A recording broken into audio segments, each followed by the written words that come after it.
right, so welcome back. We're here with the IPRG partners sitting at the Roundtable talking about stuff that's interesting to us in our business.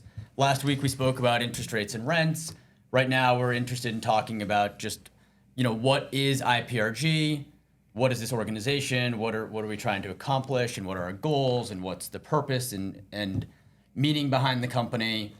So where do you guys want to start off talking about what is IPRG? Go ahead, Steve. So I think a good place to start is, what does it stand for, right? Yeah. IPRG stands for Investment Property Realty Group. We made the transition from BRG, so we thought it was a smooth transition overall, pretty similar in name, and it describes what we do, right? We sell investment properties.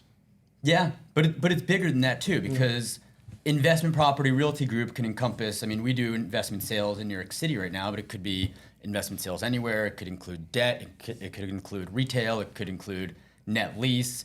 It can include any kind of realty services for investment properties.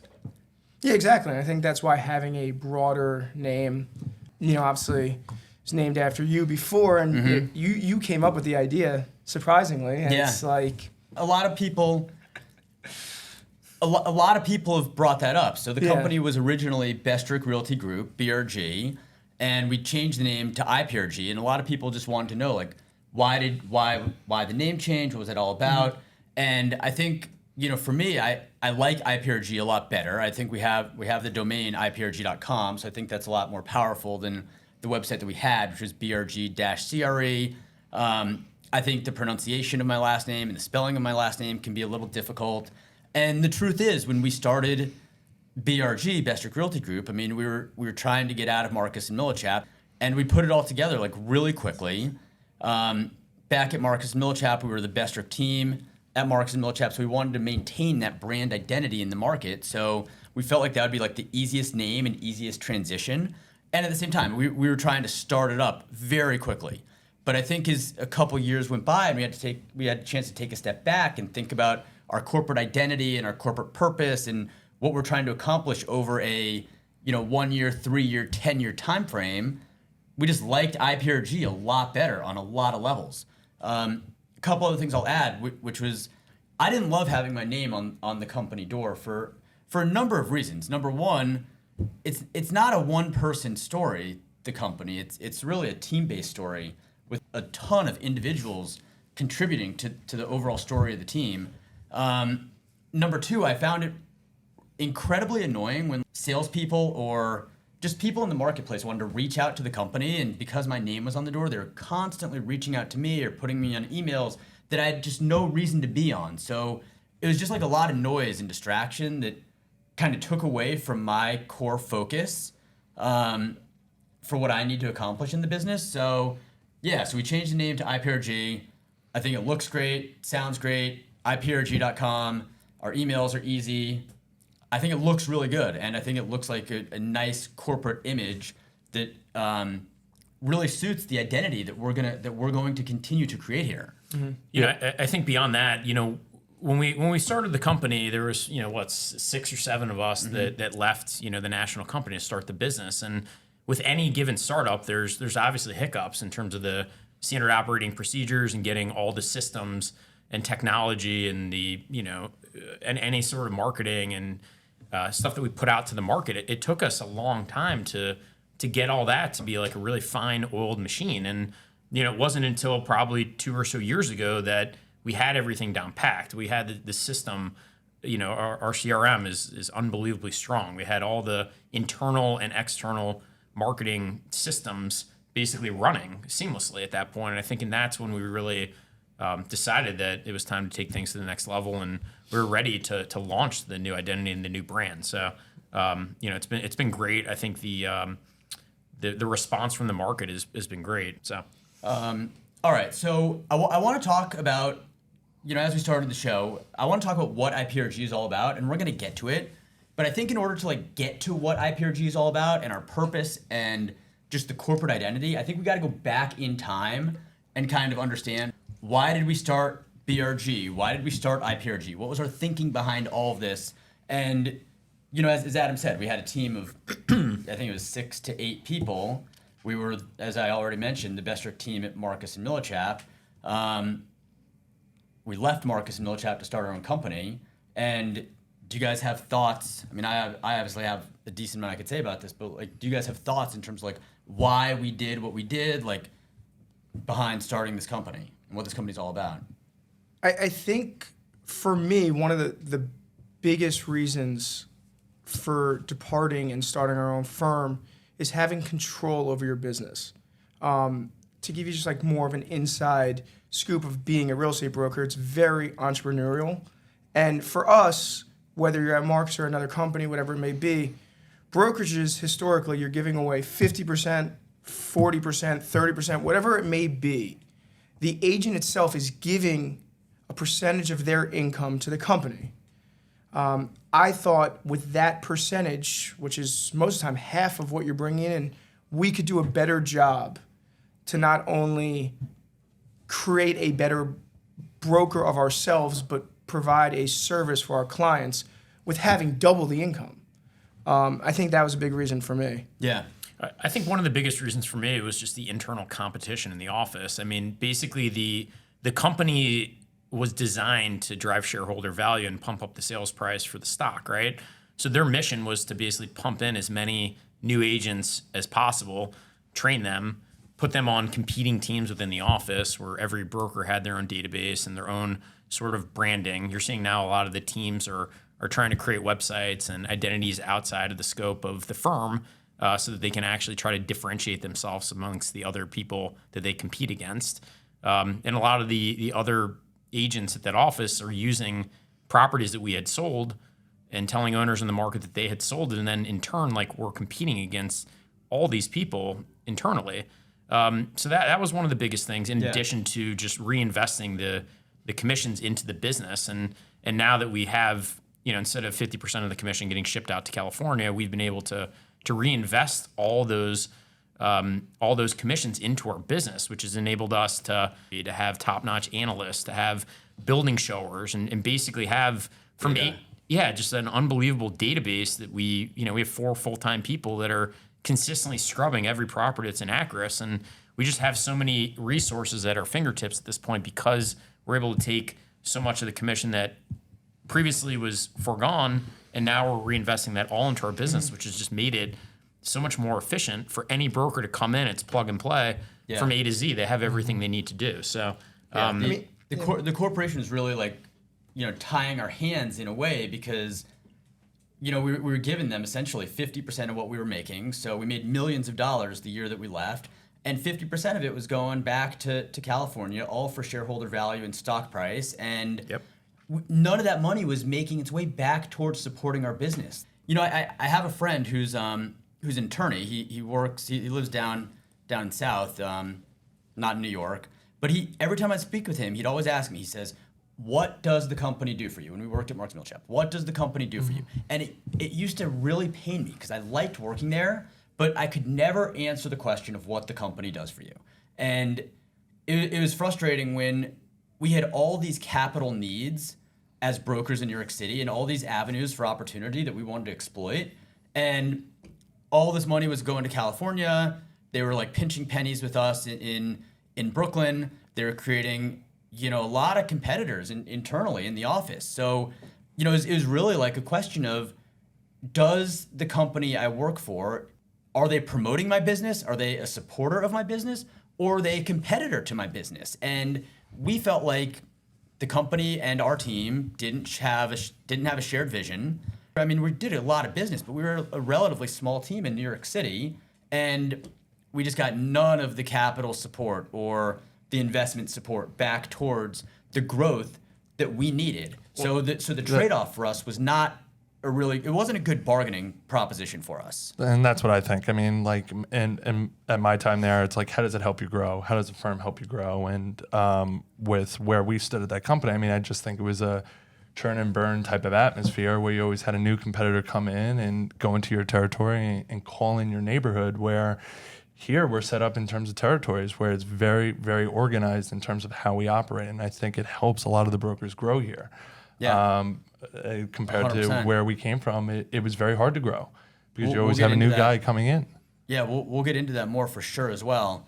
But it's just such a good point. The internal competition when people are using your sales and your track record against you. And another thing that I found really frustrating when we were there is like, I think we uncovered a lot of like unique green shoots in the market. I mean, New York City investment sales is extremely nuanced. There's a lot of different angles and avenues for people to find opportunity. And there's a couple of opportunities that we uncovered that were unique, that were ahead of the curve, that we, were really trying to exploit. But as soon as the firm saw us generating these unique opportunities, they'd plug a different team and a different guy in there to basically replicate it. So it was just like, again, is the firm there to support and promote you, or do they compete against you? Yeah, and I think one of the other big benefits of our company is just information sharing across the firm, right? Like we use one open database. Like we talk openly about the deals, and we're openly working together to help each other actually sell properties, where at that company, all the information is withheld, right? Agents aren't really interested in sharing the listings that they're working on because of the internal competition, and the information sharing really sort of constricts a newer agent's ability to learn the market and really understand the nuances of all the different regulations in New York. And I think just information sharing at this firm is one of the big unique differentiators that we can offer, and guidance, obviously. So, and I think that drives competition too. Like in our office, I think that helps drive competition because with that openness and you're seeing other people, what they're doing and how much they're making or the deals that they're doing, it's not hidden. So I think it drives other brokers to become better and it motivates them. How do you think that relates to retention at our company? I think it's very good. I think our retention is very high at the company because one, I think everyone sees us grow year over year in terms of the agents that we have in the office, in terms of where we started in this short amount of time. It's only been 6 or 7 years. So from where we've come from to where we are now, I think a lot of people see that vision and have this passion for real estate of how we've some of the pillars of how we've built this company. So I think it's very easy for people to buy in.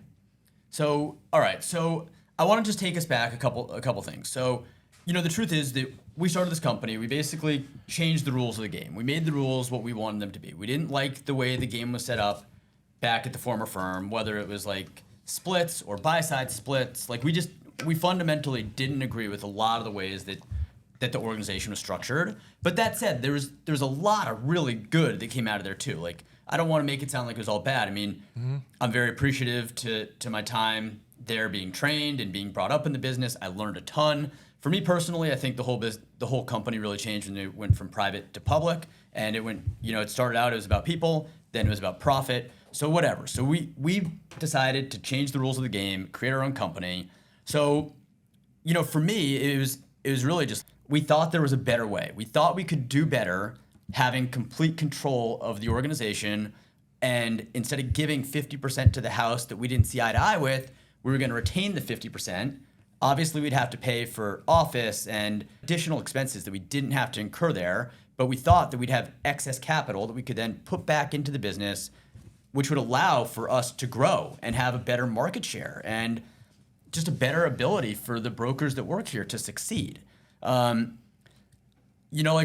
one of the things that we talk about frequently, I guess a tagline around here, is built by brokers for brokers. So I just want to talk about the fact that this company is built by brokers, us, for brokers. It's not like you have these two competing divisions where you have the house and the agents, which is where we felt like there was a flaw in the previous structure. Yeah, one of the things you see all around, whether it's reporting on firms or not, like agent count. Head count seems to be a big thing in the brokerage community, and it's something I always disagreed with, right? Fill as many seats as possible, your company will make as much. And here, we want to make sure we have the best agents in the best position so that we can help the owners in New York City. And I think that's why, back to retention, we have a high rate of retention here, because we're not just looking to hire everyone and anyone to drive profit.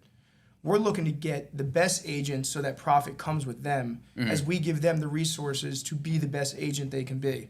I think a lot of times these companies, they think about profit and they look at it in the wrong way.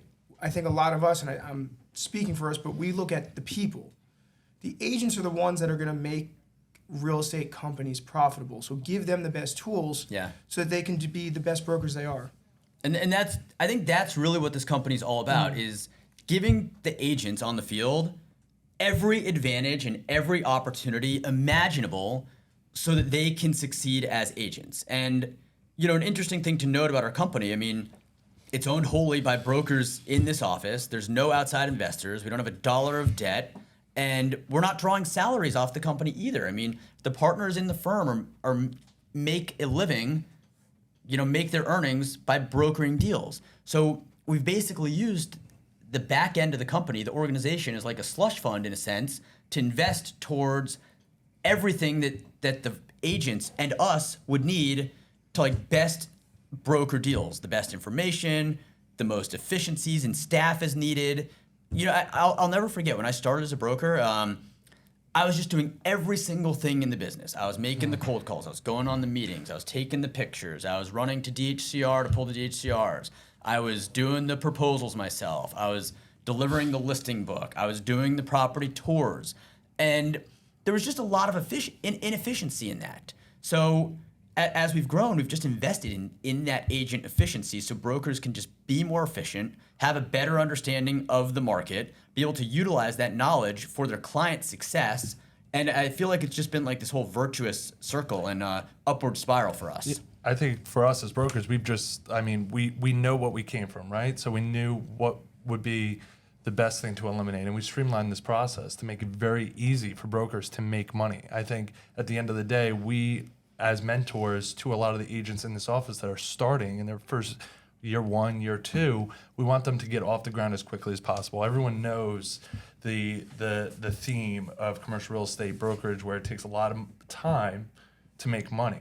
And we wanted to eliminate that. So we just took the best parts of what we were as brokers and we just kept the good stuff and got rid of the bad. And we hired people to do the remaining stuff where we could stay as focused as possible. Because at the end of the day, the longer you're sitting in the seat and you're talking to clients and speaking and putting our name out there and talking about buildings, the more money you're going to make. I remember when I started in the business, everyone always said, you don't make money year one, make a little bit of money year two, year three, finally start to make money. And I fundamentally don't agree with that. And I don't think that needs to be true either. I do think there's a learning curve. I think you have to figure out who the prospective sellers are in the market as a new agent. So it takes a little while to filter through your territory and find the sellers that are ready to sell. But we have a number of agents that have started here that have cracked deals in their first few months. Yeah. And I think that goes towards just giving the brokers every advantage imaginable so they can go out and broker deals and not have to deal with the BS minutia. I mean, the number one advantage that we offer is a superior sales process for our clients. And that's a fact, right? Like if we can broker more deals, that's great. But the clients actually are the ones that actually benefit from all the money that we've reinvested into our business. That's true. The clients benefit, but we as agents benefit as well, which is honestly why we did it. 100%. But for new agents, one thing we haven't really talked about is that the company is structured with territorial delineation. So within each territory, we have teams that are, some of the partners or one or two or more partners of the company who are proven deal makers or overseeing all the transactions. And we basically are able to fill in with our plug and play system new agents through a very rigorous training platform. They're able to get up and running quickly. And we just believe in having certain territories and teams, which enables a higher level of information sharing and enables the agents to learn the market and be able to do transactions quicker in the shortest amount of time. I think that's been another benefit of setting it up this way. Yeah, and I also think a hands-on mentorship approach is one of our most beneficial things at the firm. I mean, it's my number one thing. It's when new guys start on, they have a mentor who is a proven deal maker, like you said, who's overseeing every single thing that they do on a day-to-day basis. So in terms of that, no one falls through the cracks. And I think at a lot of these other shops, you just see people start to fall through the cracks for whatever reason, because these other agents are focused on whatever they're doing in terms of their business to make them the most money, where for us, we're not set up that way. So I want to bring up real quick, we talk about just the way we're structured, the territorial delineations and the team-based structure, But like within the team-based structure, why do our team structures work well, and why has it allowed us to have the amount of transactions that we've had? And just to add a little context to that, I ran the numbers for the past 12 months. So rolling 12 months, our sales stats. And this is just closed deals, not even under contract, which obviously there's a lot. We've closed 98 deals in the past 12 months for a total of 315 million in volume.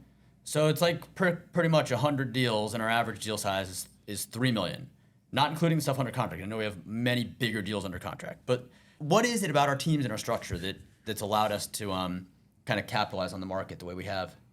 I think a couple things. You have specialization, right? Okay. Those teams are focused in those territories. They know the owners, they know the landscape, they know what buyers are looking for, and they know what the values are going for. So I think you're able to connect the dots quickly there.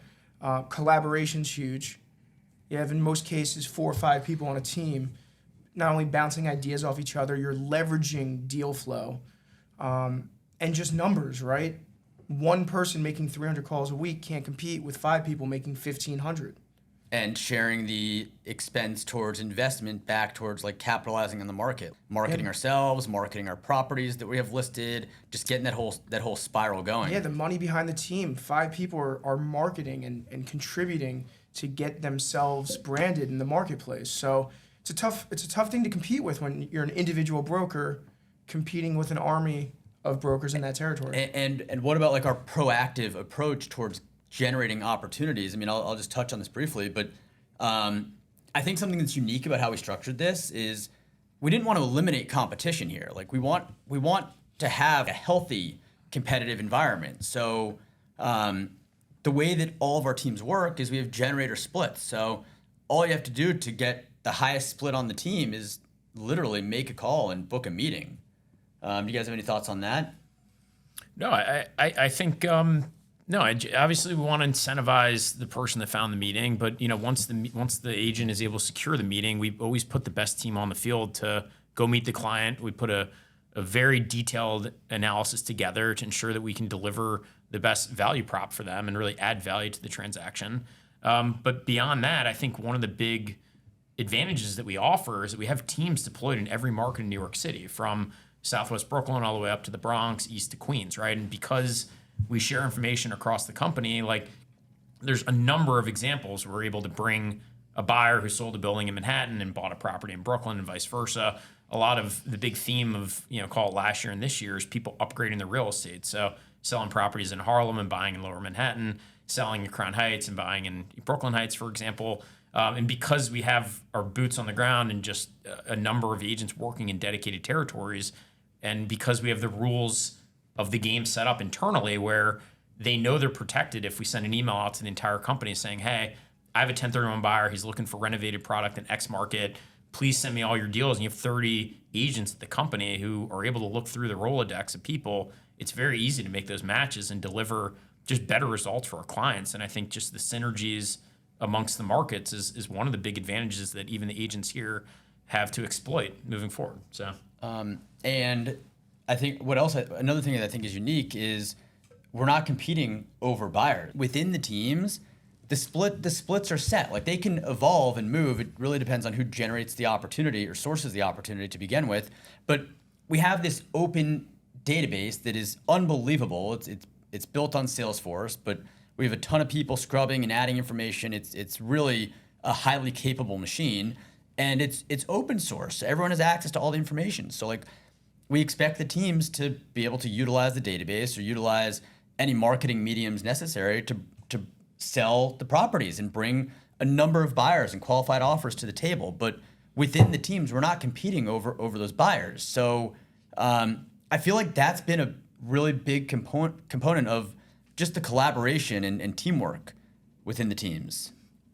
Certainly, yeah. I mean, you said we closed 98 properties in the last 12 months, right? So that's 1 to 2 buildings every week that we're closing, right? There's a huge amount of marketing that's going out, whether that's traded, whether it's our Instagram, whether it's our email blast, where every single time we close a deal, like a number of buyers are reaching out to the individuals on that team asking for deal flow, right? And I get at least 5 to 10 emails a week from people at this company saying, hey, this is the buyer that reached out to me. Here's what he's looking for.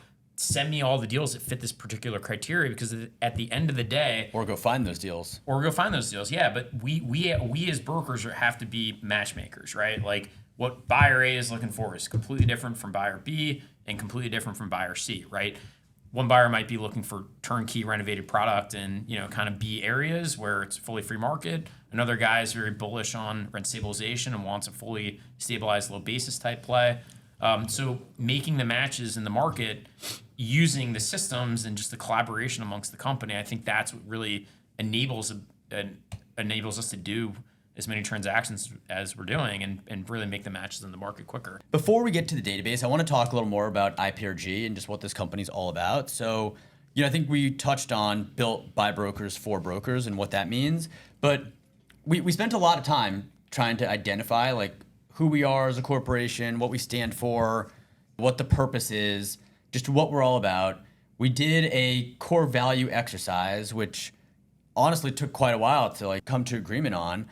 But we have our core values, which are winning mindset, deal makers, team players, and passion for real estate. So I just wanted to touch on some of these real quick. Like winning mindset, that's a big part of what our company's all about. It's incredibly important to us. And just do you guys have thoughts on the winning mindset aspect of our company? Look, we want people to come in here every day and want to win. We don't want people that are satisfied with losing deals or not, providing a superior process for their clients and selling their deals at the highest or best price possible. And the best person they are and continually grow and be the best broker they can be. Yeah. I think a lot of what we do is relate sometimes our job to sports, right? You have to have a passion for what you're doing, and you want to, except for the very hot summer months, like we're suiting up every single day to this job. And I feel like as I'm waking up in the morning, I'm putting on my uniform, I'm getting ready to play. Yeah. Like I step into the office ready to bring it. And I'm listening to podcasts. I'm sharpening my tools and my knife to ensure that I'm coming You got here. a knife? Being the best self that I can. Like my best friend growing up, his name is Brian Zwagi, he has a sales consulting business. Shout out. And he played basketball his entire life, but he works from home now. And it's funny because he actually puts on basketball shoes because it helps him get in the winning mindset. So beyond just us and walking in here ready to do transactions, it's any entrepreneurial person, they need to be in a winning mindset to win and to deliver. I think a lot of just bringing the right mindset to the table every single day helps us get a competitive advantage. But talking about sports, I mean, we have a Yeah. lot of athletes that work here. We like the athletes because they're used to a training regimen, and a big part of sports, especially if it's measurable by goals or by speed or by weight capacity or whatever it is, it's stuff that you can measure, and sales is measurable too. So the winning mindset is like you're not resting on your laurels. You're not satisfied with what you did previously. You want to set a higher standard, push the bar higher and higher.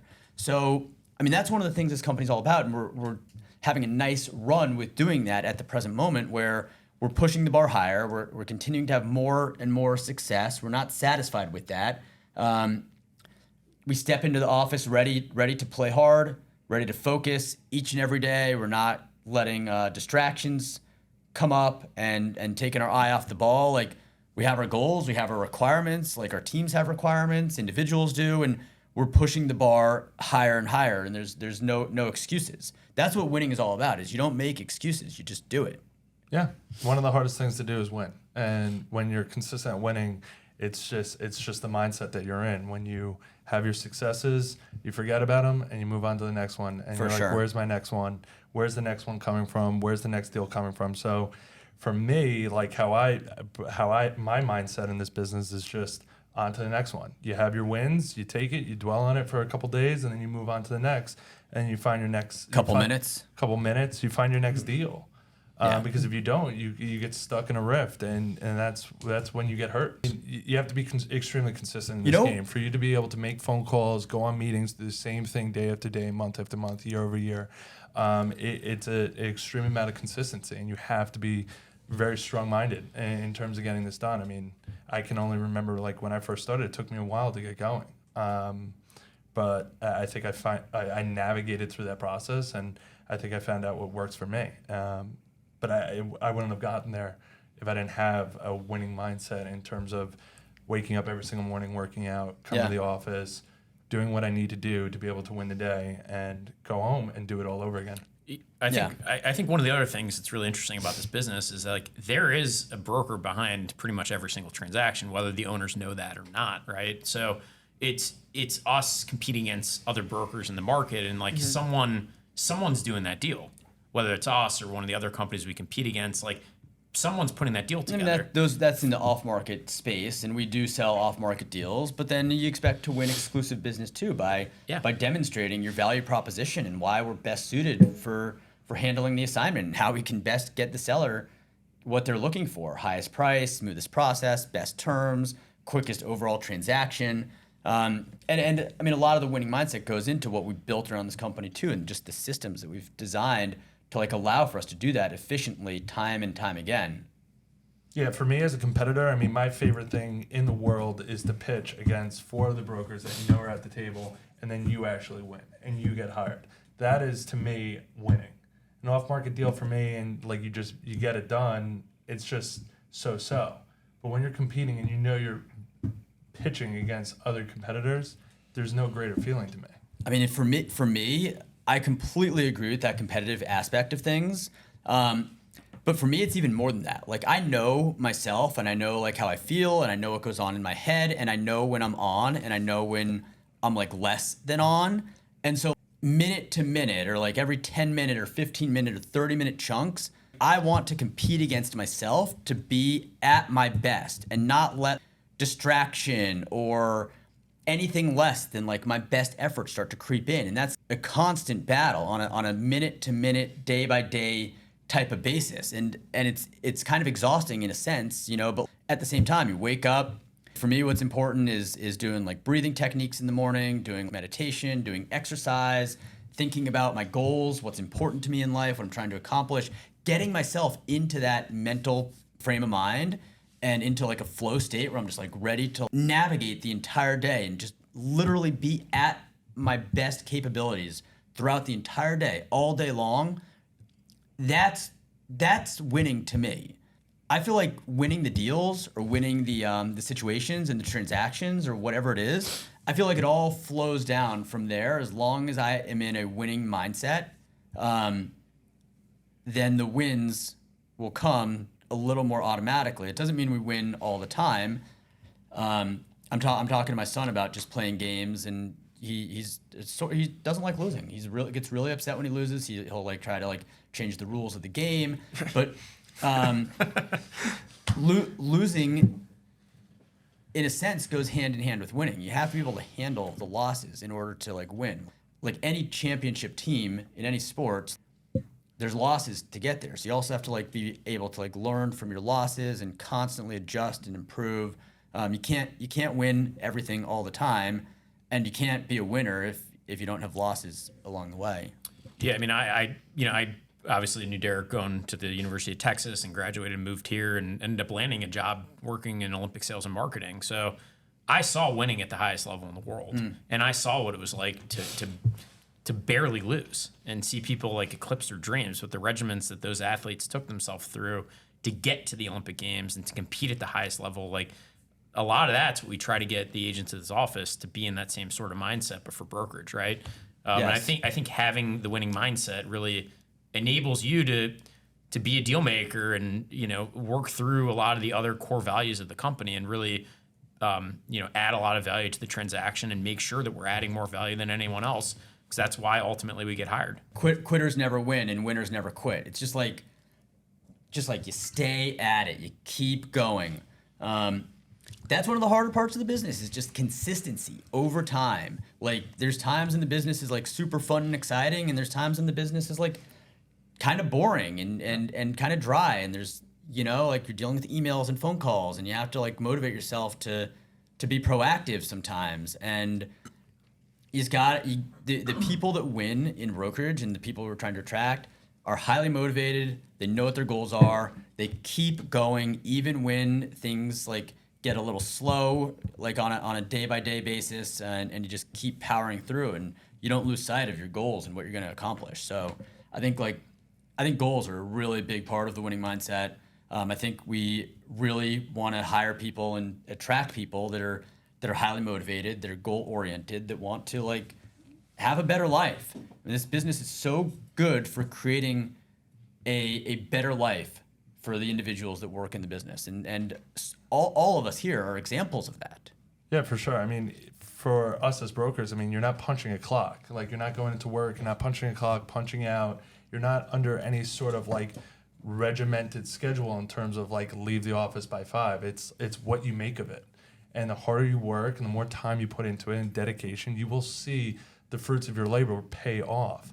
And that's what I've always thought. Sitting in the seat is the best opportunity that you could possibly have to make money in this business. And there's no limit on how much you can make. And I've seen people around me do it. I look up to people that are doing it, and they're always pushing the limits on what they can make. Mm-hmm. So it's just a driving factor for me in terms of watching other people and wanting to do that same thing. And that's how I'm wired. Yeah. And it's not just working hard. I mean, working hard is part of it, but it's also working smart. Yeah. And maybe that's a good lead-in for our next core value, which is deal makers, because we want people here that are deal makers, and deal makers you can be a deal maker just by sheer volume of calls and just like willpower and effort, and like be a deal maker that way. There's also guys that are deal makers where they just have a unique vision of the market, where they can identify, as Adam said, what the capital is looking for, how to find those opportunities, make matches in the market, either when you have an exclusive agreement or a non-exclusive agreement. A deal maker is someone that makes something from nothing. And I think that's just such a critical point of this company. Is we want people that are constantly in the winning mindset. We want people that we want creators, people that make a transaction out of a situation where there was nothing there before they got there. They literally created the deal. Absolutely, and I think some of the traits you almost can't teach sometimes. I think a lot of deal makers have good instincts. Can't teach that. And I think a lot of them in some ways, I wouldn't call them mind readers, but you almost have to know what someone wants before they even know it. A lot of times we're putting deals in place that buyers might have not looked at it, but once we're able to present it, it's something they want.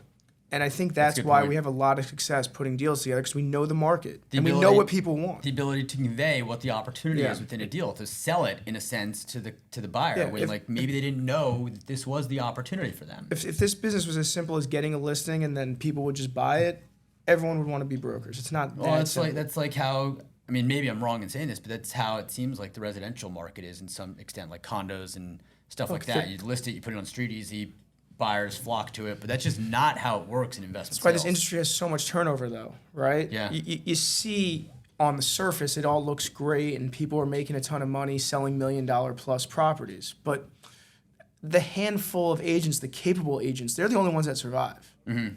You can get lucky every now and then, you know? Yeah, I think one of the big things about being a deal maker is also seeing the angle in the deal. What's the play? What's the angle? Like, what's the exit? Like, you know, how's this deal going to get financed? Like, when I started in the business, people always used to say, "Where's the juice? What's the juice?" Where's the juice? Yeah. So I think a lot of it is because of the complexities that we're dealing with, whether that's rent stabilization or the filings with DHCR or lease review or IAIs or canceled checks. Like, we understand every facet of the transaction. So being a deal maker is oftentimes foreseeing issues that are going to come up in a week or two on a deal. Also, when you see yellow lights in a deal, and I think just the collaboration amongst the team and being surrounded by a lot of different people, you're able to get a lot of different perspective on what the next step is, even like how to push the deal forward. And maybe even if it's time to pull a contract from a buyer and send out a second contract. I think that's part of it. I think the other part of it is that people leveraging strengths amongst their team, right? So certain guys in this office have very photogenic memories where they can walk down a street, they know who owns what building, they know who bought the building, they know what it's sold for. And you have other guys that just frankly can't do that. They rely on their database. There you go. So the parts that other agents aren't as strong at, you have guys on the team that are strong. So that's why the team synergies work so well, because you're able to leverage the team to how everyone's best form or best utilization. And I think that's really what putting deals together looks like. And for me, it's just, like a lot of people are just deal junkies. Like we're at lunch, like all people are talking about their deals. Like I walk in and some of the newer associates, I'm like, what are you working on? Like, what's going good for you? Like, talk to me about your listing. Like, I'm curious about it because I want to understand the angle of the deal. Like, what's it worth? Like, why is this one pocket of X market? Like, why are values increasing so quickly? Like, you mentioned this earlier, like being a deal maker, seeing a trend, right? So obviously the trend in Flatbush that we noticed, call it 6 or 7 years ago, were a lot of these houses that were sitting on big lots that had really good zoning. Unused FAR. Unused air rights, right? So the house was worth $1 million. The development component of the house was worth, call it $2 to $5 million, depending on the zoning and air rights. And a lot of the owners had no clue what their properties were worth, right? That's teardowns. Yeah, so understanding zoning and understanding exactly what people are looking for creates the angles in the play, and I think ultimately enables us to be and create opportunities where other people can't create. We were able to replicate that through other markets too. Had a lot of 100%. success in Williamsburg. And I think what you touched on before, where some guys are good at something or others fit that mold, we're almost able to create like this super agent because you have all these great attributes and you put them together and they work together. It's an amazing force. So I think this is a good place to talk about being a team player, because I think we're touching on team players a lot in connection with deal makers. So our third core value is being a team player, and we have a team-based approach. There's individual agents within the team, and there's star athletes on the field, but we believe highly in the team. Just two of my notes here on being a team player, and then I'll put it up to you guys to talk about teams, and maybe Donald can touch on this even more because he was an athlete his entire life and on teams, and Steve as well. And I played more individual sports, but I have here it's the example of in the NHL, the way they keep track of points in the NHL, the assist and the goal are worth the same amount. The assist is as valuable as the goal, and I think that's like one of the main mindsets here is like as being an assister on a deal is an incredibly valuable component of being on the team and making the deal happen.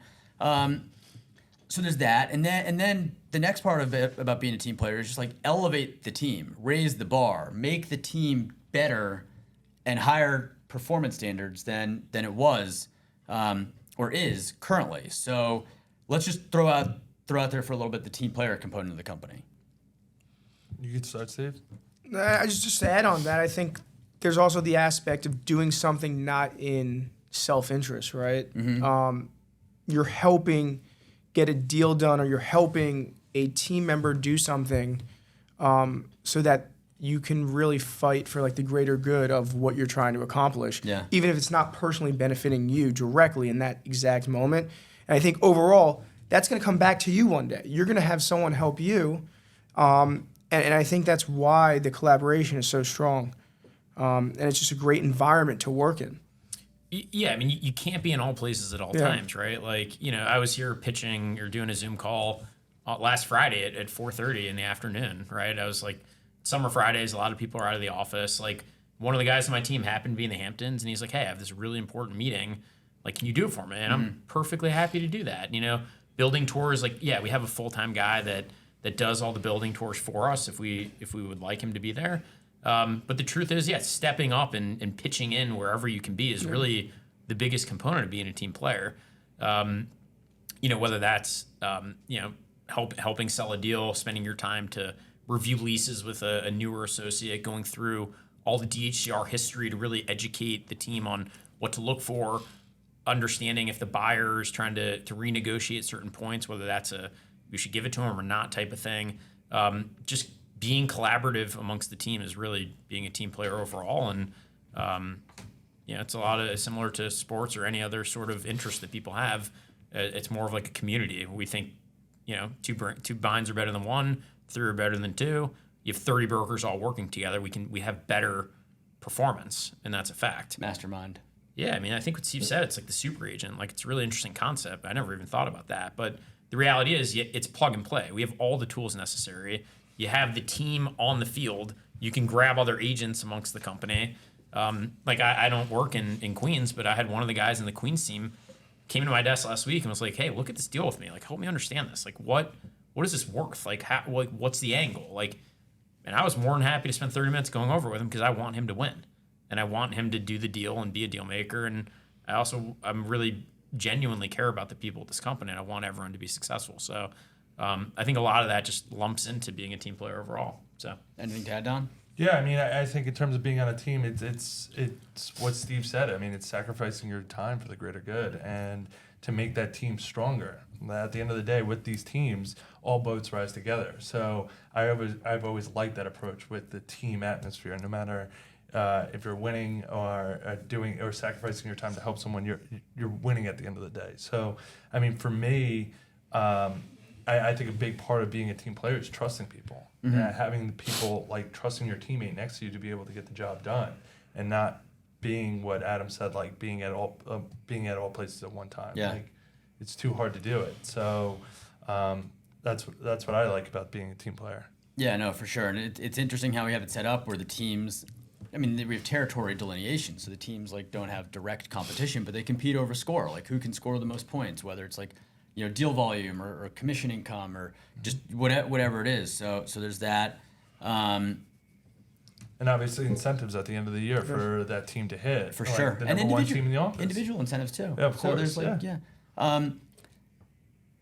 what was I going to say? So, the other thing that I wanted to add about team players, which I think is interesting as well. It's like you can be a team player within your team, but then, you know, on an organizational level, I mean, again, we're not drawing salaries from the organization, but we have an organization where like it's a real business and it takes a lot of time and effort to like get the pieces and all the pieces together for this machine to operate as well oiled as it is. So there's also a big team player component of like just pitching in and doing corporate stuff in order to like move the entire organization forward. So there's a lot of ways that this whole team player concept comes up.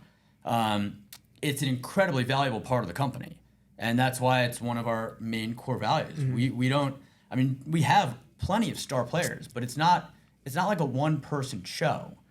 I guess you could equate it to like the NBA, where there's like very good star players, but like LeBron James, but he's on the team. Like it's a team-based sport. Mm-hmm.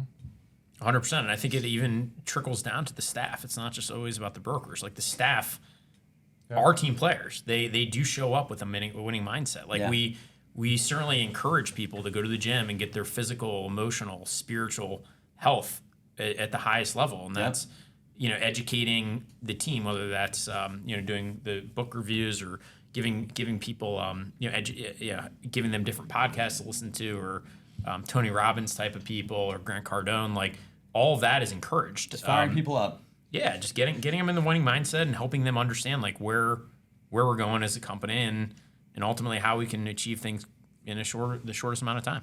So, all right, let's touch on our last core value, which is passion for real estate, because you know we have people here that, you know, some people are very passionate about the business. We've had people that aren't here anymore that were less passionate about the business, but we think it's an incredibly important part of the business. So, who wants to talk about?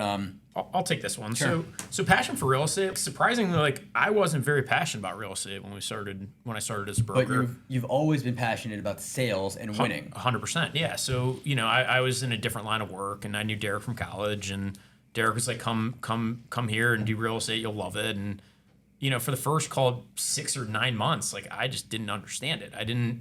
I couldn't like wrap my head around like how it worked and like why this is interesting and why people invest in this and what all the hype is. Like I just didn't get it.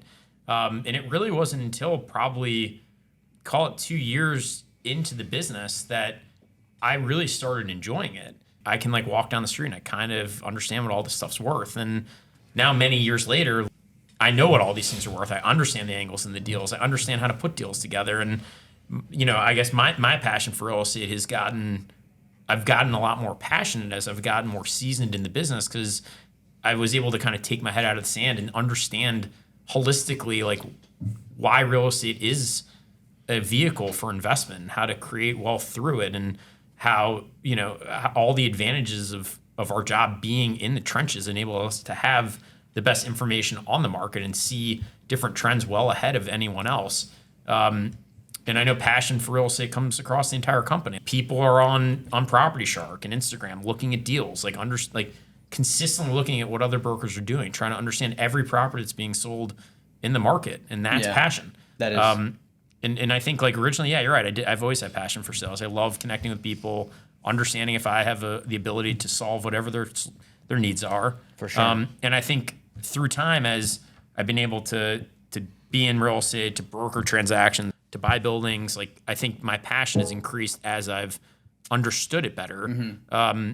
Other people just grew up with it. I didn't.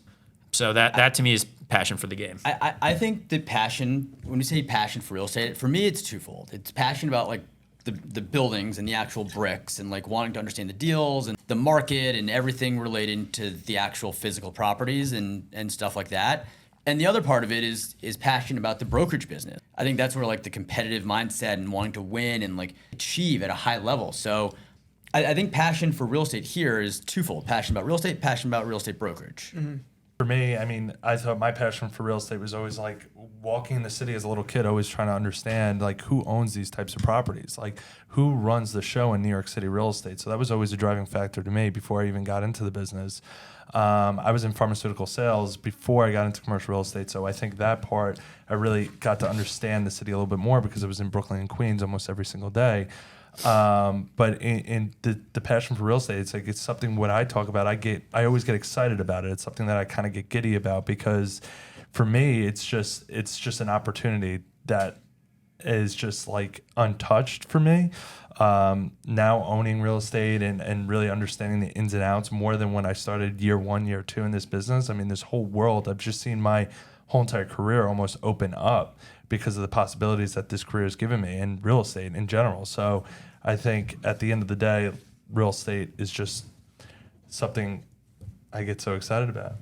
So anything to add, Steve? Oh yeah, look, I got into this business because I wanted to own real estate. I think I speak for most people that have passion for it. Even just walking down the street, I think my wife might chop my hand off or stop listening to if I point at one more building and just talk about the endless opportunities or what you can do. It's just a creative business too. It's true. It's always something. Nothing's ever the same. Mm-hmm. And I think once you embody that or have that feeling, it's not work anymore. And you're also changing the landscape of New York City, which is really interesting. Like I was at one of my two of my very close girlfriends got married like 2 weeks ago in Williamsburg, and we went to the Friday night reception, and it was in Williamsburg at this really cool brewery. And I walked down the street, down Frost Street, and then I went back through Richardson Street, a street that we've sold like call it 2 to 3 development sites on, and these were the little houses that were kind of knocked down, and now they're beautifully designed 5-story condo or rental buildings. And I created that. We created that together, and that's one of the coolest things about the job too, because even walking around on the weekends, and we get the comp sheet, all the buildings itself from our analysts. Sometimes I'll print that out and I'll just go walk around East Village and like see the bricks and understand like who bought it, because for me that's how I learn, and that's how I remember who bought what and who owns nearby. But it was really cool to just see some of these new construction properties that you did that, like you sold that, you created that opportunity, you knew the developer, the guy built it, the guy or girl built it. And then now tenants are living in there and they have amazing housing. That's something that we created. So just you say that, just walking and learning about the properties. And just one thing that comes to mind for me is like, I'll never forget when I first started in this business. I was selling Yoel Goldman a lot of buildings, and I'd literally walk these buildings with Yoel Goldman, and I'd see how he looked at the deals, and like I watched him go into the bedrooms and count his footsteps to see like the width, like he didn't have like a laser measure, but like I just saw the wheels turning in his head and where he thought he could create opportunity within these units. And we sold him probably 15 buildings from 2010 to 2013, something like that. And I got to know him reasonably well and sit at the closing table with him on a number of deals. And he went on to become one of the biggest developers in New York City. But just like to have the chance to walk buildings with Yoel Goldman and see how he looks at the deals and like figure out what the angles were as a new agent where I didn't know how that worked was like just an incredibly valuable experience. And even on a smaller scale, like we were selling just a 4-unit in Park Slope in the middle of COVID, and like no one was interested in it given COVID. And, everyone was like, the lot's not big enough. I think the building was less than 1,700 square feet in terms of lot size. You couldn't necessarily change the C of O until at one family. maybe you couldn't, fit in 2-bedroom, 2 baths or 2-bedroom, 1.5 baths. Like people were just saying to keep it as a 1-bedroom. So the underwriting came in lower, but one buyer just saw a better angle to the deal and gutted the building, was able to get the building vacant, got massive rents on it, built the thing to probably like a 7.5 to 8 cap on very conservative numbers in terms of the expenses. And he just saw the angle better than everyone else. And it was like after he was done, I was like, that was an incredible deal for that guy. But no one in the market saw that. And you see it across other properties we're selling. Like I have a warehouse that we have a contract going out, and most people are not looking at it at the same angle as this one buyer. Mm-hmm. And he told me what he's doing, and I'm obviously not going to disclose that because it's proprietary to him. But he sees a way different angle than the entire market does on the deal, and he's going to buy it, and it's going to work for him, and it's an angle that not a lot of other people saw. All right, so that's our core values: winning mindset, deal makers, team players, passion for real estate. I think that was a good in-depth discussion on that. I don't want to go on for too much longer, but there's 2 more things that I want to get to. So, we talked about the purpose of the company. I know we talked about like built by brokers for brokers and all that. The actual phrase that the purpose of the company is to create opportunities. It's opportunities for the agents that work here to give them the best chance of success in their brokerage career. It's opportunities for our clients to get the highest price in the course of a sale. It's opportunities for buyers to get, nice properties through us. I mean, basically it's just like throughout the day, it's like there's all these opportunities that we're creating, that we're coming up across. Most importantly for me is to create opportunities for the brokers that work here, because I feel like that will create the opportunities for the buyers and the sellers to capitalize on what is they want to capitalize on. But Steve, you want to talk about creating opportunities for a minute? It's just a trickle-down effect. I think if you provide an atmosphere where you're creating opportunities, it just spreads. And it allows people to accomplish whatever their goals are. Just from finding opportunities of bringing properties to market or buyers contacting us to say, here's what I'm looking for. Our job is to create those opportunities, and it's through a proactive approach. And I think with the collaboration as a company as a whole, we're able to do that efficiently and quickly. All right, cool. And then there's just 3 last things I want to touch on. Mm-hmm. It all falls under one category, but it's the category of what makes IPRG unique. And we have 3 things that we think are our unique value propositions.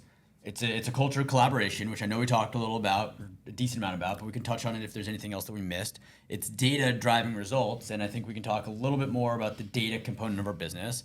And then those 2 really come together to maximize ROI. So these are our unique value propositions that we bring to the table. Steve, you want to talk about culture of collaboration for a minute? Okay, so culture of collaboration for us is we have our team approach.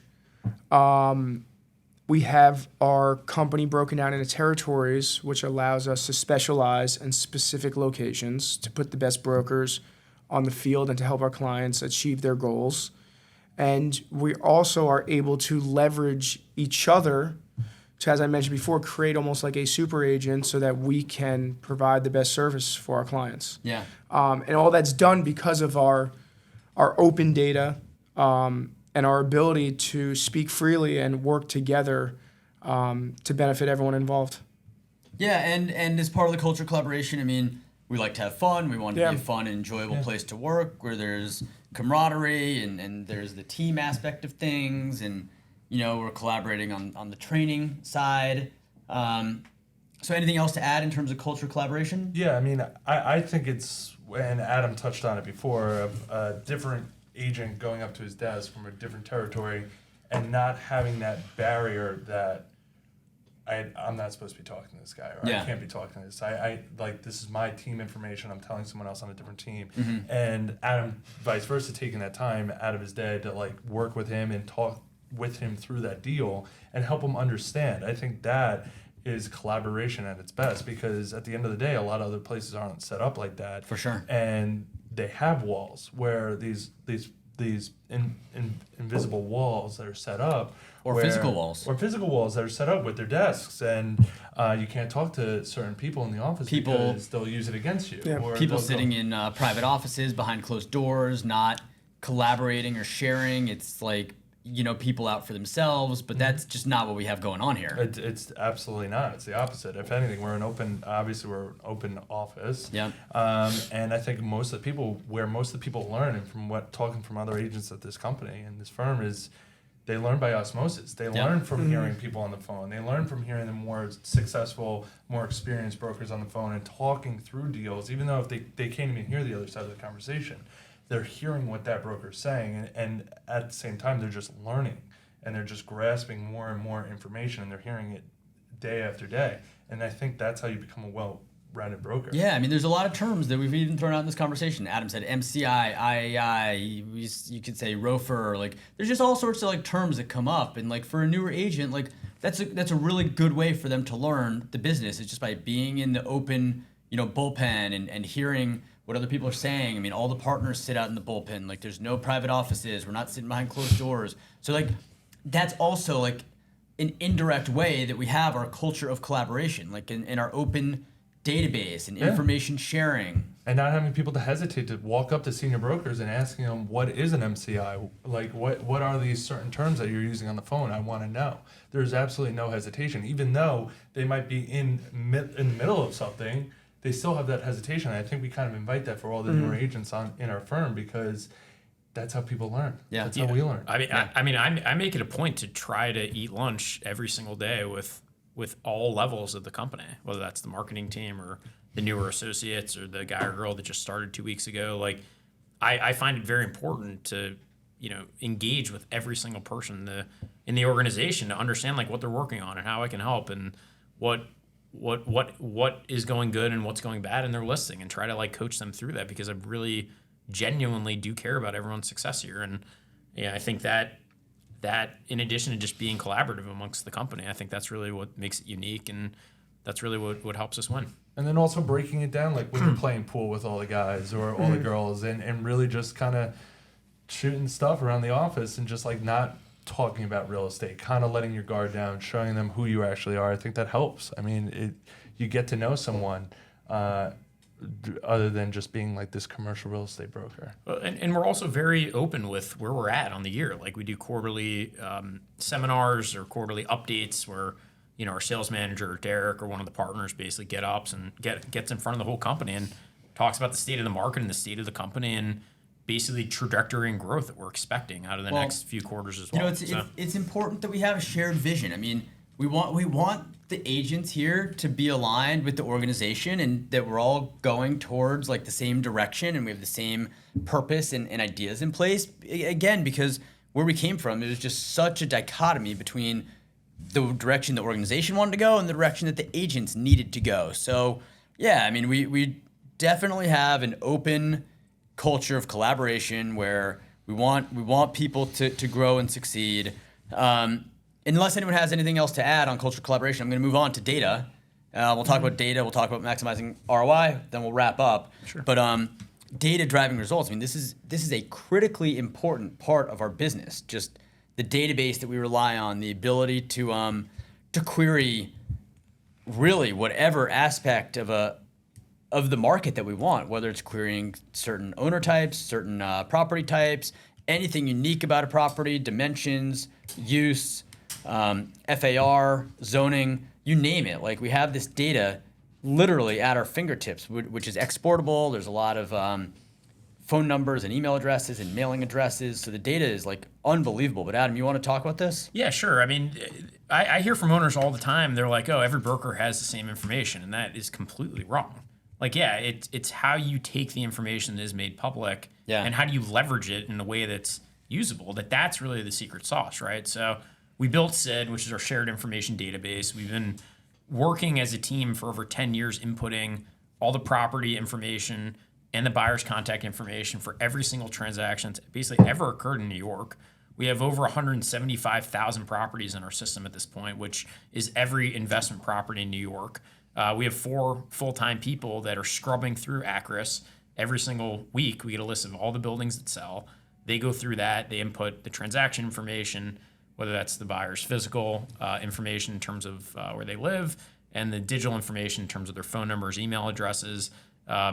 We were able to also, as Derek mentioned, like create reporting against any sort of metric in the market that we're interested in going after, or so one of the big advantages is the database. It's unbelievably clean. Every brokerage has their own database, and even within other companies, every team or agent within that has their own database that they use. But the truth is that our vision as a company was that if we create a shared open database, that the information in it would be unbelievably powerful. Just think about it. If I have my own database and I'm adding email addresses once a week, I can add, maybe 10 or 15 email addresses, but you have 30 plus agents adding 10 or 15 email addresses. That's 150, 200 email addresses that we're adding to the system every single week. And we've been doing this as a team for 10 years straight.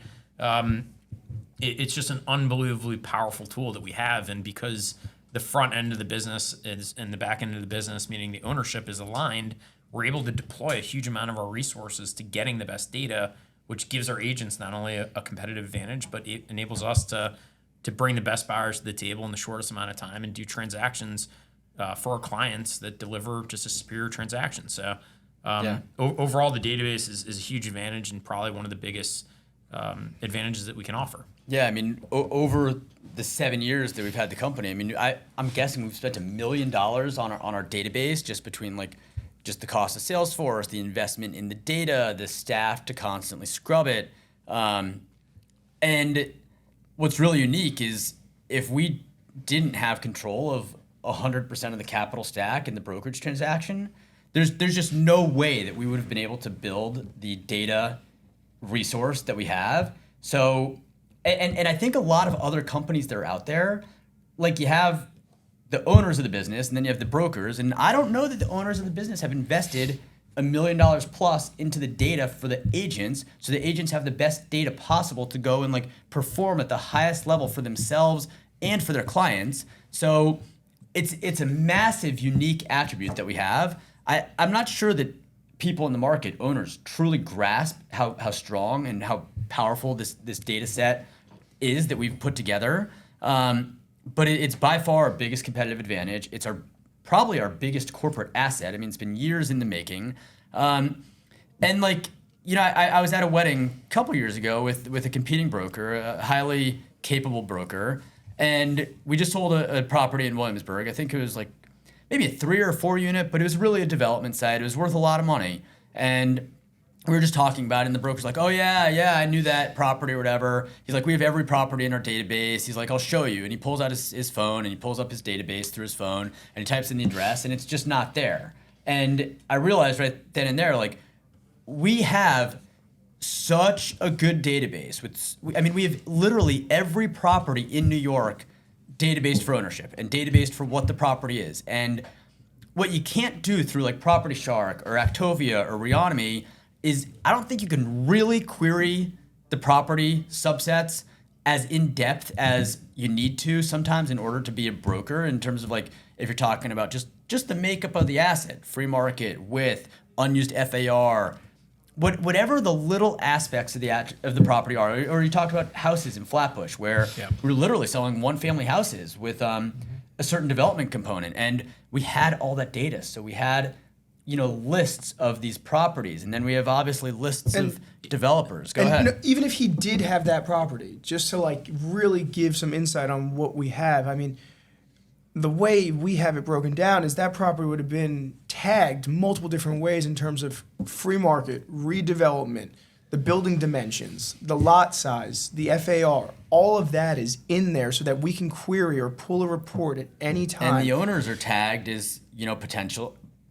sellers, developers, buyers, developers, free market buyers, and stabilized buyers. And what that means really is it's a marketing machine at the end of the day too. So if I have a property for sale, I can pull every single property that's like-kind and figure out who the owner of those properties are to see if they're potential buyers. Yeah, it's not just sorry to just jump in real quick, Adam, but it's not just Like, I was watching a video recently where some broker's like, yeah, the person that's going to buy your building is probably someone that owns a building like nearby. And, that's what I learned when I first started my business. Like, you could throw a baseball to like the building of the person that's going to buy it, but like that's just not true. Like, you got to go many levels deeper than that in order to properly market a building. I mean, the truth is most of the buildings that are selling in New York City are selling to other property owners in New York City, but it's a matter of who and how do you get that person. It's not a hard thing to throw a property on the internet and let buyers come to you that way. And sometimes it works and sometimes it doesn't. But to be able to efficiently, proactively market a listing to like highly capable and relevant prospective buyers that like make sense, our database does that with the snap of a finger. Yeah, I think what Steve said, like the marketing machine, like the database that the broker uses is the lifeblood of his business, right? And I think what you mentioned earlier, like owners don't see that. They don't really fully understand it, right? But the truth is like our database enables us to market the property to the largest pool of qualified buyers, which enables us to connect the best buyer on any given transaction, any given submarket to the property that we're selling, and get buyers to compete and stir their emotions, and they know that they're not the only person at the table, and that's where you can like get them to pay more than they otherwise would pay, because every property that sells, there's a price that the buyer wants to pay, and then there's the price that they like ultimately are willing to pay at the end of the day. And our job is to get that ultimately willing to pay at the end of the day price out of them to get our seller the highest price they can achieve out of the property and to sharpen up the terms. Absolutely. I mean, for us, I think it's also how it benefits the clients is our buyer logs that are just saved. I mean, good point. We have buyer logs that are saved for as long as we've had the database. So that's over 7 years. Explain almost. what buyer logs are. Yeah. And so every time we have a buyer log, where every time we get exclusively hired on a property, we're marketing that property to obviously the buyers that we have in our database, the buyers that we know that are going to pay the highest price, and buyers outside of our database, and buyers that aren't in our database, because there are now get filtered in. Yeah. But what happens is that buyer log gets saved, and it's saved throughout time, so it doesn't go anywhere. So if I'm listing that same building 2 years later, I'm going back to the history of all those similar properties that I've sold, and I'm hitting the ground running. I mean, there is no. In terms of, I guess there's no startup time in terms of us trying to find buyers. Well, let's just say this real quick. Sorry to interrupt again, Adam. But if we close 98 deals in the past 12 months, let's just assume that we sell 50% of the deals that we touch. That means we had 200 listings in the past 12 months. I don't know if that number's accurate or not, but let's just assume for the conversation that it is. So 200 listings where we have extensive buyer logs on every single listing that we're getting. So that's somewhere between 10 prospective buyers to 100 prospective buyers per listing. So like when we get a new listing, like we can filter every listing that we've ever had.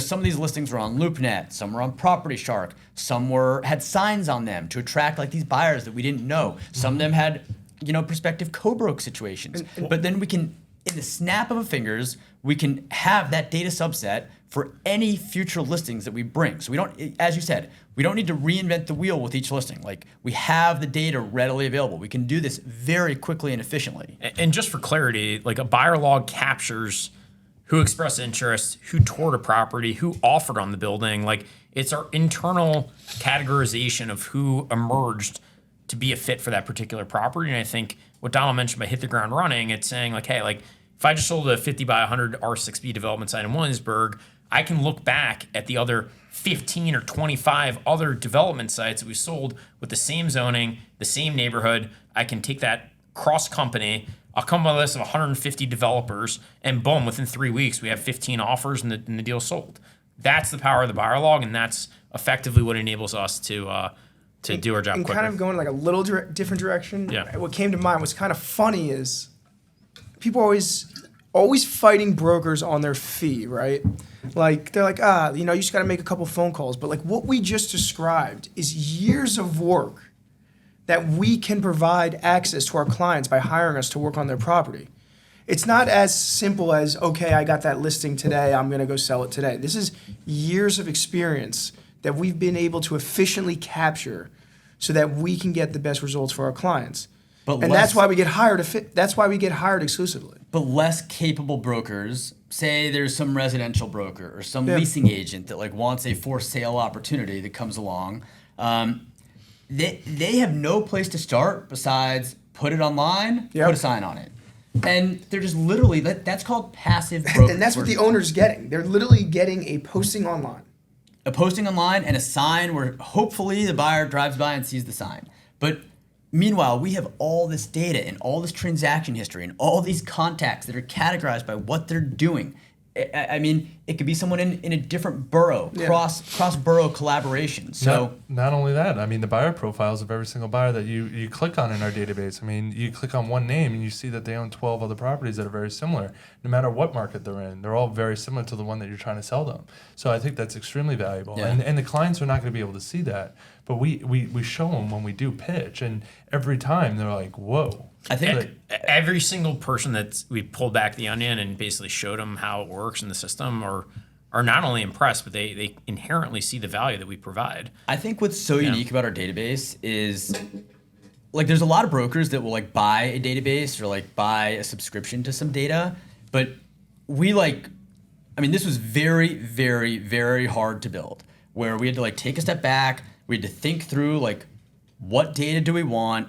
How do we want this to look? How do we want to organize our ability to manage our entire business, including like proposals and deals that we haven't proposed on and listings? But we like took a step back. We like architected as a group. We architected this entire database, which you can do through Salesforce, and we made it so that it works for us as investment sales brokers at the highest level possible. So that was an insane amount of work to come through all the data subsets, all the metrics that we wanted to track, like everything that was potentially of interest or value to us. And now we have it literally at our fingertips. It's super easy to query, to come up with reports, to come up with the information that we want. It is an unbelievable value add for our clients, the clients that are willing to like just sit down and understand how brokerage works. It's so easy for an owner to be like, oh, I'm going to hire the guy at the residential shop around the corner and pay him 2% or 3%. But it's such an insane disservice when you put our team on the field, our team of highly capable brokers and their track record and ability to sell deals, the data that we have access to. The last thing that makes us unique is maximizing ROI. And when you put all this together, we're maximizing the return on investment that the owner gets when they sell the property. That investment being anything they put into their property, that investment being the fee that they're paying the brokerage for the service provided. We are maximizing the owner's return on investment, which is one of the main points of the company. Yeah, you said it perfectly. I mean, what's interesting about it, there's no set price, right? It's not a product. You can't go to the shelf and say this thing is $3.99, right? Real estate is subjective to what the market is willing to pay. And that's why with all these things that we touch on with our culture of collaboration of experienced agents, our data, that's why we get hired to maximize the ROI, because we are setting that price. Mm-hmm. Well, and we're not all things to all people. Like, we're highly specialized in investment sales, right? Yeah. So, oftentimes real estate people do a disservice to their clients by trying to act like they specialize in something that they actually don't, right? But what the clients don't always realize is that it's like going to a doctor, right? Like, you don't go to a dentist to get heart surgery, right? But oftentimes I think that the real estate broker that puts his little dentist hat on tries to act like a heart surgeon sometimes. Mm-hmm. And the truth is that we don't do rentals for a reason. We sell buildings, and we're very qualified and hyper focused on that. And it enables us to have not only a competitive advantage with the marketplace, leveraging the system and the team and the collaboration amongst the group, but it just enables us to outperform other teams and connect buyers with the sellers in the shortest amount of time and get them the best value and the best transaction that they deserve. Yeah, and you couple all that with the efficiencies that we put in place in the office and like the staff and just the ability of the brokers to like constantly focus on deal making, and like you put it all together, and that's really been like the recipe for the machine that we've built. I was on the phone with a sizable owner this past week, and he's like, you guys have built a machine over there. And in some ways that's great, and I'm really happy to hear that. I mean, I think we have a long ways to go in terms of where we're going, but we absolutely have a machine, and these are the pieces of it that have really worked for us. Well, and also from our standpoint, like, we're in the market. Like, we know that we're one of the most active, if not the most active, in terms of transactions and property sold in New York. It's a fact. But sometimes the sellers don't realize that, and maybe that they don't put as much value on our track record and our level of experience. When that plus the database is really what enables us to execute the most efficient transaction for them. And sometimes I think it's overlooked, but I think when they sit down with us and understand how we're structured and see what we can bring to the table, like it's pretty clear that we add a huge amount of value to the transaction. And that's why we've been successful in selling, call 1 to 2 of these buildings every single week for the last many years straight. Yeah, and I think one of the most important things about the database is the information is right. It's the right information. It's the right owner in a market in today's world where everyone's trying to be hidden, and there's so many ways that you can be hidden through an attorney or through someone else that represents you, the real money behind that owner of that building. I mean, we have analysts that comb through the comps that really, really dig to find the right person and then add it to our database. So as brokers, we can go out and into the market and know our information's right. Where I think a lot of these other databases out there, they don't provide the same amount of energy into their database and how to build it. It's a great point. All right, guys. So Really is. I've got to run. I've got a call. I've got to jump on. I think this was a really nice conversation about what IPRG is all about. I appreciate everyone's time. Donal Flaherty, Adam Lobel, Steve Reynolds. This is Derek Bestreich. Thanks for listening, and we'll continue to do these. Thanks, Eric. Awesome.